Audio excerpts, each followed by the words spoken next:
আসসালামু আলাইকুম এভরিওয়ান, সবাই কেমন আছেন? আশা করছি সবাই অনেক ভালো আছেন। আলহামদুলিল্লাহ আমরা অনেক ভালো আছি। তো আমরা এখন শীতের সিজন যেহেতু চলতেছে, এখন পিকনিক পিকনিক একটা ভাব। এই কারণে আমরা কিন্তু আজকে কলেজ ক্যাম্পাসেই পিকনিক করতেছি। আমরা দূরে কোথাও যাই নাই, কলেজ ক্যাম্পাসে আমরা পিকনিক করতেছি। এখানে পেঁয়াজ ছুলে নেওয়া হয়েছিল, তারপরে ধুয়ে আনা হয়েছে, এখন কুচি করা হচ্ছে। আর এইখানে কিন্তু রান্না করার জন্য হাঁড়ি নিয়ে নেওয়া হয়েছে, সসপ্যান নিয়ে নেওয়া হয়েছে। সসপ্যানটা ভিতরটা সুন্দর করে গুঁড়া সাবান দিয়ে মেজে নেওয়া হচ্ছে। তারপরে ভালোভাবে এই যে মেজে নেওয়া হয়েছে। এখন আরেকজনকে ডাক দেওয়া হয়েছে, আমার বন্ধু, সে এসে কিন্তু এটা ধুয়ে দিবে। ও যে ও আসতেছে ওইখান থেকে। আর দূরে কিন্তু চুলা জ্বালানো হয়েছে, ধোঁয়া উঠতেছে, এখনও কিন্তু জাল ভালোভাবে ধরতেছে না ওইখানে। তারপরে যে আমার বন্ধু আসলো, সে কিন্তু, আমি কল চাপ দিয়ে দিচ্ছিলাম আর সে কিন্তু ভালোভাবে ভিতরটা ধুচ্ছিল। আসলে এত বড় হাঁড়ি আমাদের মেয়েদের পক্ষে নাড়িয়ে ধোয়া সম্ভব না, আমরা শুধু মেজে দিতেই পারবো। তারপরে যে বান্ধবী কিন্তু সেইখানে জগ মেজে নিচ্ছে পানি খাওয়ার জন্য। এই যে কলেজ ক্যাম্পাস, ওইখানে লাকড়ি কিন্তু ধরানো হয়েছে। এখানে বক্স ছিল, বক্সে গান বাজতেছিল। আর এই যে এখানে কিন্তু চুলা ধরানো হচ্ছে। তারপরে স্যার কড়াই ধুয়ে এনে দিল, তারপরে এখন রান্না করা হবে।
তারপরে এখানে শসা ছুলে নেওয়া হয়েছিল, টমেটো কুচি করা হয়েছে। তারপর ওরা সবাই মিলে কিন্তু এখানে শসা কুচি করতেছে। ধনেপাতাও ধুয়ে বেছে রেখে দেওয়া হয়েছিল। তারপরে এখানে শসা, টমেটো এগুলো কুচি করা হয়েছে। তারপরে এখানে ধনেপাতা কুচি করে নিচ্ছে আমার বন্ধু। সে কিন্তু একদম সুন্দর করে কুচি কুচি করে ধনেপাতা কুচি করে নিয়েছে।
মুরগির পা খাচ্ছিলাম। তো তারপরে কিন্তু স্যার অনেক দৌড়ঝাঁপ করতেছিল, স্যারের কিন্তু অনেক পরিশ্রম হয়েছে। আমরা যেহেতু সবাই একটু একটু করেছি, কিন্তু স্যারের পরিশ্রমটাই বেশি হয়েছে। সে সব দিক থেকে সব কিছু সে হ্যান্ডেল করেছে, তার অনেক কষ্ট হয়েছিল।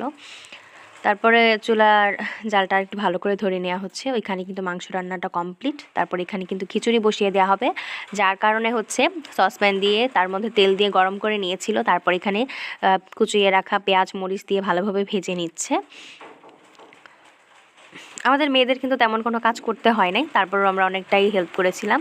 স্যার এখানে সব কিছু দিচ্ছিল, আর আমাদের একটা বন্ধু সে তো পুরো পাকা শেফ, সে অনেক সুন্দরভাবে রান্না করতেছিল। তারপর স্যার এখানে বেটে রাখা মশলাগুলো দিয়ে দিচ্ছে, আদা বাটা, রসুন বাটা, পেঁয়াজ বাটা, সব কিছু স্যার এখানে ভালোভাবে দিয়ে দিচ্ছে। তারপর আমার বান্ধবী একটু নাড়তে গিয়েছিল, এই যে নাড়াচাড়া করতেছিল। তারপরে কিন্তু তার মধ্যে ধুয়ে রাখা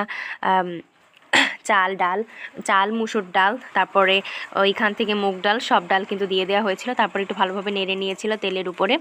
তারপর এখানে একটু হলুদ দিয়ে দিল, হলুদ গুঁড়া। তারপরে এখানে ভালো করে নেড়ে নিচ্ছে।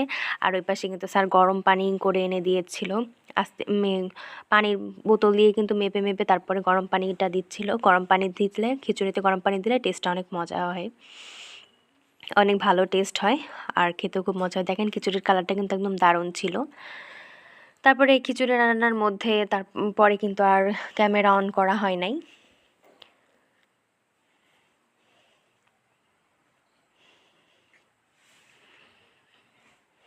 দেখতে দেখতে কিন্তু খিচুড়ি একদম রান্না কমপ্লিট। তারপরে এক সাইডে নামিয়ে রাখা হয়েছে। তারপর আমার বন্ধু কিন্তু একটু নেড়ে নিচ্ছে, সে একদম পাকা শেফের মতো আজকে রান্না করেছে। তারপর এটাকে ঢেকে দেওয়া হয়েছে, যে চুলা বন্ধ। আর এখানে খাওয়ার জন্য কিন্তু এখানে কাপড় বিছিয়ে নেওয়া হচ্ছে। তারপরে খিচুড়িটা এই পর্যায়ে একটু নাড়া দিয়ে নিল, তারপরে এটাকে ঢেকে রাখবে এখানে। আর এই যে ভিতরে কিন্তু প্লেট দিয়ে দিয়ে তার মধ্যে স্যার এবং আমার অন্যান্য বন্ধু বান্ধবী সবাই মিলে কিন্তু খিচুড়ি বেড়ে দিয়েছে, সবাই খিচুড়ি, স্যালাড এবং ডিম।